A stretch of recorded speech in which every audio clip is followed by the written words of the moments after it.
Hai, apa kabar? Jumpa lagi di channel saya, Rinda Nerawati. Yuk belajar bahasa Indonesia.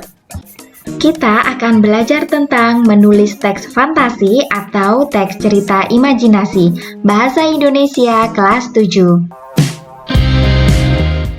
Bagaimana cara menulis teks cerita fantasi?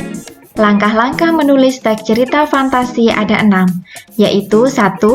Menemukan ide, 2. Mengembangkan ide, 3. Membuat rangkaian peristiwa, 4. Mengembangkan rangkaian peristiwa menjadi teks fantasi, 5. Memberi judul, 6. Menelaah dan merevisi.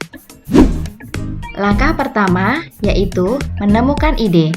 Cara menemukan ide bisa dengan mengamati objek atau peristiwa di sekitar kalian, dan juga dari pengalaman pribadi. Sebagai contoh, ketika kalian mengunjungi tempat wisata, menonton film di bioskop, atau kalian juga bisa mengamati alat-alat di sekitar. Langkah kedua adalah mengembangkan ide. Mengembangkan ide bisa dengan membaca buku pengetahuan atau buku ilmiah. Misalnya, ruang angkasa, hewan langka, biografi tokoh, sesuai dengan rencana ide yang kalian tentukan. Atau bisa juga dengan tanya jawab, seperti tanya jawab tentang mitos lokal atau daerah. Dari ide yang sudah kalian tentukan, selanjutnya adalah membuat rangkaian peristiwa. Rangkaian peristiwa dibuat sesuai dengan struktur teks cerita fantasi.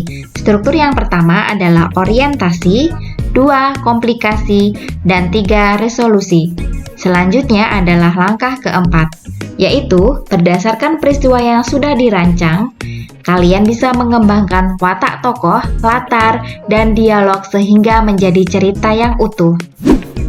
Langkah kelima adalah memberi judul. Gunakan kata menarik dan unik untuk judul ceritamu dan gunakan pilihan kata yang singkat. Sedangkan langkah yang terakhir adalah menelaah dan merevisi. Kamu dapat menelaah dan merevisi hasil tulisanmu dengan memperhatikan aspek yang harus ditelaah. Perhatikan contoh berikut ini. Penulis mengambil ide cerita tentang penyelamatan panen kentang dengan tema perjuangan mempertahankan panen kentang.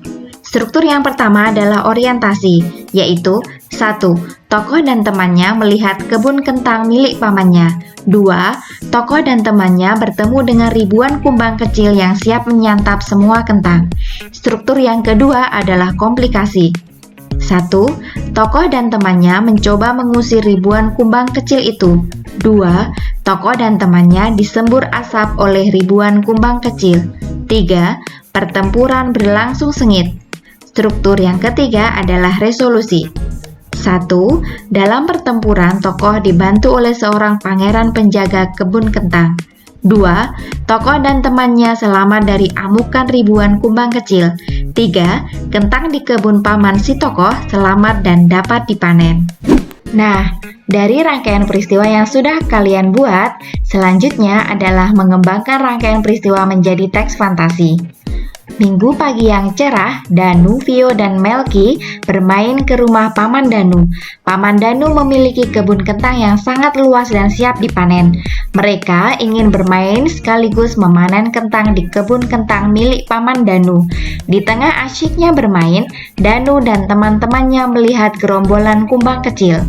Sepertinya mereka ingin menyantap kentang-kentang. Danu, ayo cepat bertindak, seru Melki.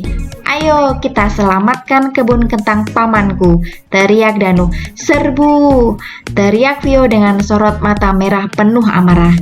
Danu dan teman-teman berusaha sekuat tenaga mengusir ribuan kumbang kecil itu. Semburan asap yang dikeluarkan oleh kumbang dibalas oleh Danu. Pertempuran berlangsung sengit. Tiba-tiba muncullah seorang pangeran. Pangeran itu memiliki kekuatan angin yang dahsyat.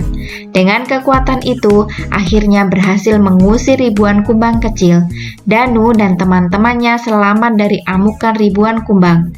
Akhirnya, mereka berhasil memanen kentang milik Paman Danu.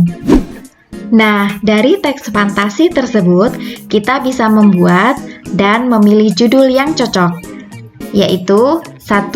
Panen kentang. 2. Amukan ribuan kumbang. Atau 3. Kebun kentang Paman Danu.